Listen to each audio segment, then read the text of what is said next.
I want to help this country reconcile with a horrific chapter of our past. We can atone. We can make amends. And if and when I'm President of the United States, we will.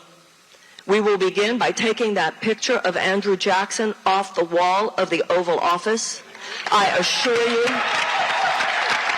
Right, that's important. 2020 hopeful Marianne Williamson calling for a new era of American history, vowing to take back medals of honor and remove Andrew Jackson's Oval Office portrait to atone for Native American spirit. Here to react is presidential historian Doug Wead. Hey, Doug, you support both those policies?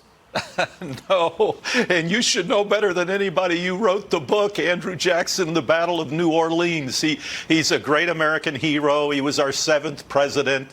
FDR loved him, put him up on the Oval Office himself. So did Harry Truman. So did Ronald Reagan.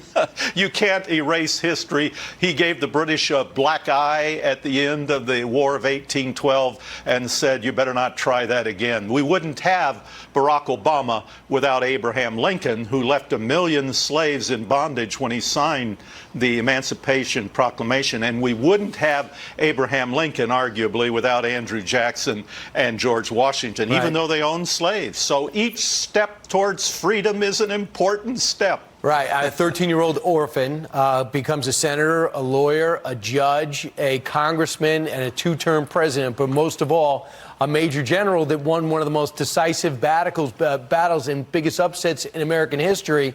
And you want to say, well, because of his stance with Native American issues, I don't believe he belongs to be studied. I think he should be vilified. Nobody could stand that test. Add to the people that like Andrew Jackson, LBJ. So Teddy Roosevelt wrote a book about Andrew Jackson. But Marianne Williamson in 2019 is so enlightened, she wants him out. And I sense that this is just the tip of the iceberg, because this whole next generation wants American history out, Doug.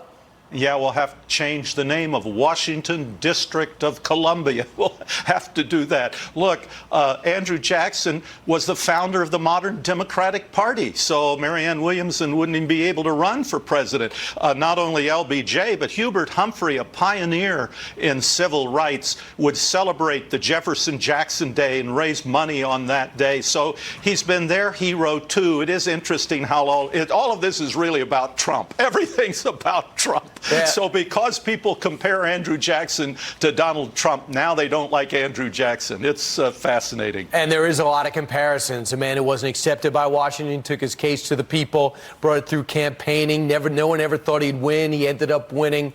And then a lot of things he did ended up rankling everyone. He also hired his family, like Jackson hired his family, because that's the only people he could trust. Doug Wead, always great to talk to you. Thanks so much. Thanks, Brian. Straight ahead.